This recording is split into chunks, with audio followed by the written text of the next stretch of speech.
Hi, and welcome to the 5-minute guide to less drama at holiday dinners. These will be practical tips to connect with family and friends that lead to more celebration and less division.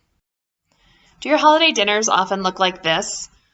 All the fighting or tension at the table, something that you're not really looking forward to? Maybe you relate to at least one part of this picture. So how do you get from the chaos that's going on here to the picture-perfect catalog holiday dinner that we all kind of hope for and dream of when we set a date for having holiday dinners? Here's 7 things worth keeping in mind to help working toward this happier holiday experience. The holiday family celebrations are a great time to connect with family. They are not a good time to dissect them, object to them, reject them, or correct them. While sometimes things do need to be addressed, the holiday dinner table is usually not the place to do so.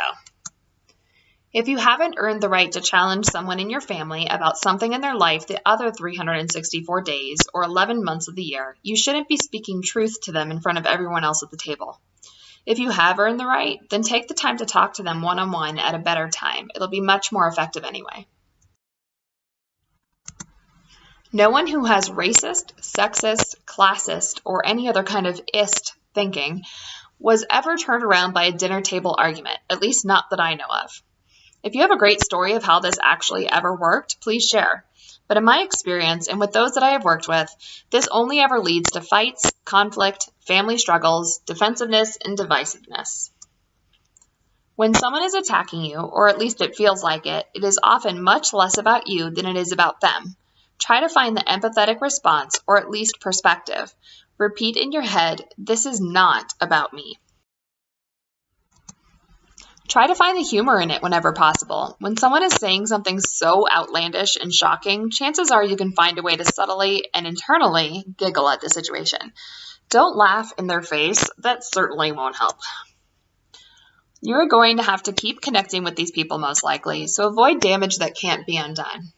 And lastly, don't let yourself get sucked into the drama. Make a plan to avoid the drama and stick to it. Remember, you can't control them, but you can control yourself. So what do you do when you feel like this guy with steam coming out of your ears? First, take a deep breath. Seriously. Probably several of them. Excuse yourself to the restroom for a break away from the craziness. Remind yourself of the things I just mentioned in the previous slides. Prepare to give some quality one-liners in response to your family. What are these one-liners? Basically, they're a quick response to something that is either offensive or maddening, or basically you just don't want to deal with the conversation. So here's the rules. You must be calm for them to work, so repeat the breathing and escaping or break-taking step above as needed. They have to be said genuinely and not sarcastically. Sarcasm will ruin their effectiveness. Tone is everything with these statements. You have to leave it at the one line. They won't be effective if you go on to berate someone or give a 5-minute monologue afterward. Here's some examples of one-liners. Okay. That's interesting. That's one option. I hope that works out for you. I love you too much to argue with you. Thanks for sharing. And I'll keep that in mind. So here's the situations you might use this with. First is shoulding. So shoulding is any time somebody is saying statements to you that involve the words you need to, you should, you must, those kinds of statements.